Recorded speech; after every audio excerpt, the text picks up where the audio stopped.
Well, good morning. Thank you for waking up with us this morning. Let's take a live look outside. This time over Bentonville, 6:30. You see that little bug there? The little box on the screen says -7. A very cold start to our morning. 6:30. I'm Emily Moss. And I'm Joe Ellison. Yeah, it is a cold one, is it? Can you believe it? It's that cold on this Monday. I'm telling you, Emily, some of us, we've been waiting for the snow, so I'm really happy about it. But what I'm not happy about, and I'm sure you're not either, are those road conditions. We appreciate you being here on this Monday. We want to get straight to it this morning and get a look at your weather. Let's check in with Joshua. Good morning. Yeah, good morning. And we have a couple different accidents to let you know about, or at least some travel hazards here in just a second. First off, here's a look at those temperatures. Single digits, negative values. It's cold regardless where you're watching from this morning. And you can see it's terrible, most locations, in terms of those temperatures. The wind chills are also pretty bad as well, seen as low as anywhere from -10 to -15, depending on the location throughout the morning. Here's a look at what those current wind chills are like right now. And then as we head into your extended forecast or your hourly forecast for today, doesn't get that much warmer. Mostly sunny skies. That part will be nice, but the temperatures right around the 20s, maybe some 30s out there. So that's a look at our hourly forecast for both locations. You can see it's not going to be all that warm. And then the other thing that we're going to be dealing with, these temperatures, it's really not helping with those road conditions. So let's go ahead and take a look at that traffic out there here real quick. And I'm going to show you that we have some road conditions and some incidences to let you know about. The first one is I-540 in Van Buren, the entrance and the exit to the Welcome Center. You can see there's two areas that they're working on to clear some activity.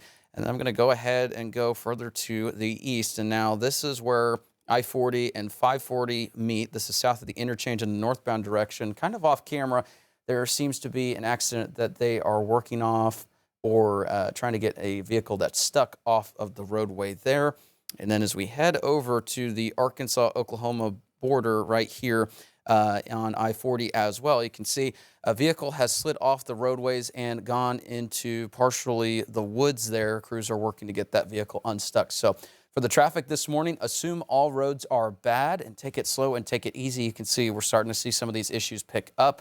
We'll be monitoring these conditions and the traffic throughout the morning.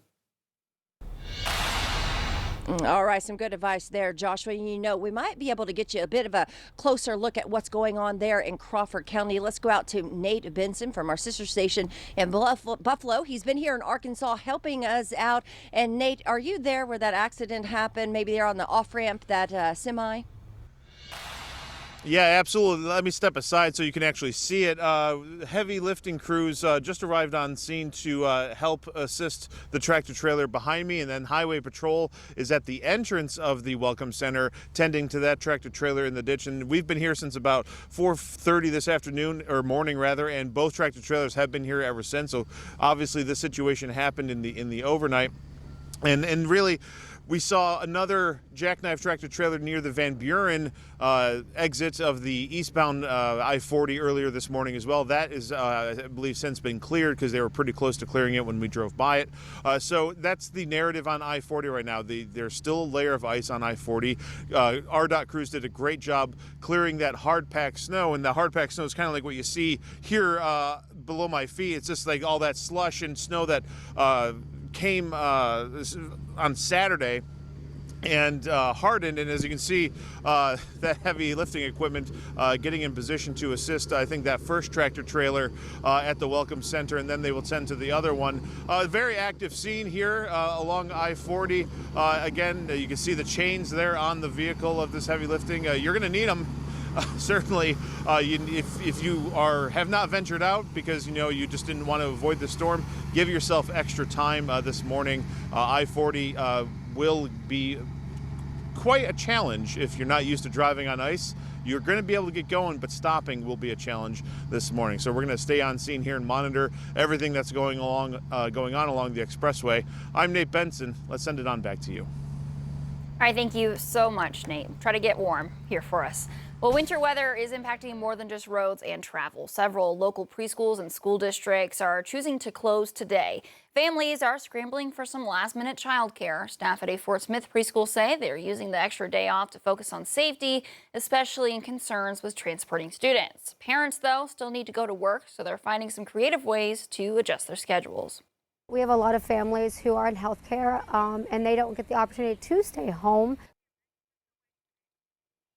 Well, county officials say that road crews are working around the clock to clear the streets, but icy conditions are remaining a challenge. Drivers are urged to stick to the main routes, slow down, and be patient near plow trucks. Let's go ahead and take a live look outside, this time over Rogers this morning, and it's 6:35, -7 degrees. You can see traffic moving fairly smoothly there, but you can tell they are moving a little bit slower than what they usually would at this time of the hour. That's the name of the game. Just try to be slow and patient this morning. Well, in Washington County, the entire fleet of trucks has been working hard to make sure that they can clear their conditions there in Washington County. And the judge, Patrick Deakins, has told us that they have over hundreds of crews working overnight to work. He adds that the conditions can change quickly and always be prepared. Whatever we melt will refreeze overnight. This is an iterative process, and so never trust the traction or any false sense of security you've gained in your car. It's going to be different every time you get out. Deakins adds that as long as the cold weather sticks around, the team will continue to clear roads. Well, let's check in now with some road conditions with 5 News reporter Claire Everbach. She joins us live in the 5 News Storm Chaser. She's tracking those conditions in Northwest Arkansas. Good morning, Claire. Good morning, Emily. We are on College right now in Fayetteville. Last time I checked in with you, we were in Bentonville, so we've made our way back down here, and the roads aren't looking too great. I'm going to show you what we're seeing right now. When we were in Bentonville and even through Springdale, the roads were looking a little bit better than this. We've been going up and down some hills, and I've been able to see the ice and feel the ice, so it isn't looking too clear down here. We're not seeing very many people out, but for 6:30 a.m., I would say it's a pretty decent amount of cars, so it looks like people are heading back to work or school today if they can. But as we just heard Judge Deakins say a few minutes ago, everything that melts today is going to refreeze because we are still in the negative temperature, so it's important to keep that in mind.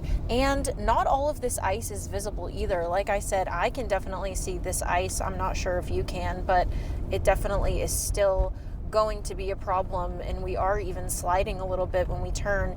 It's okay going straight, but it's important to be extra careful and cautious when you're turning. We actually have also seen a few cars stuck on the side of the road in Fayetteville, and actually the National Guard was out here helping them get unstuck. So it definitely is still an issue that people are facing. It's really important to just continue to drive slowly, but please stay indoors and at home if you can, because you definitely don't want to be out here if you don't have to. I'm going to send it back to you, Emily, for now, but we'll check in with you here shortly.